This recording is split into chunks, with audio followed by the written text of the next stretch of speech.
তিনি একটি degree college শরীফপুরে প্রতিষ্ঠা করে গেছেন।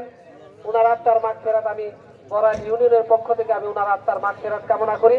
আর আপনারা যারা এখানে গণ্যমান্য ব্যক্তিবর্গ উপস্থিত হয়েছেন, আপনাদের কাছে আমার একটা বিশেষ অনুরোধ, ওনার এই ডিগ্রি কলেজটা উনি আপনাদের সমন্বয়ে সহযোগিতায় উনি প্রতিষ্ঠা করে গেছেন।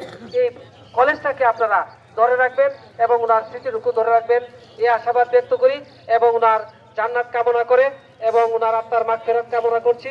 আর পরিবারের যারা তার ছেলে আছে, তার আত্মীয় স্বজন যারা আপনারা আছেন, এই সুখ যেন আপনারা বইতে পারেন সেই আশাবাদ ব্যক্ত করে আপনাদেরকে আবারও সালাম জানিয়ে আমি বক্তব্য শেষ করছি। আসসালামু আলাইকুম।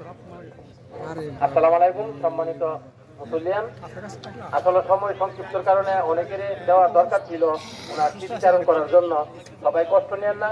এখন আমরা সময় সংক্ষিপ্তর কারণে অনেকের দিতে পারতেছি না। এখন আমাদের সামনে কথা বলবে, যেই কথা বলেন দয়া করে 30 সেকেন্ড, এর বেশি না। এখন কথা বলবেন আমাদের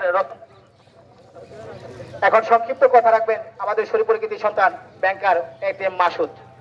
সংক্ষিপ্ত। আসসালামু আলাইকুম। সম্মানিত উপস্থিতি, আসলে আজকে কথা বলার সময় নয়। আমরা সবাই দুলাল ভাই হাতে মাগফিরাত কামনা করি। আসলে দুলাল ভাই আমাদের মাঝে নিয়ে গেছেন, আমরা দোয়া করি উনি শুধু আমাদের মাঝে নয়, পরকালে ওনাকে সৃষ্টিকর্তা এক অনন্য উচ্চতা নিয়ে যাবেন এবং ওনার এই প্রতিষ্ঠানের সমৃদ্ধি কামনা করছি। সবাই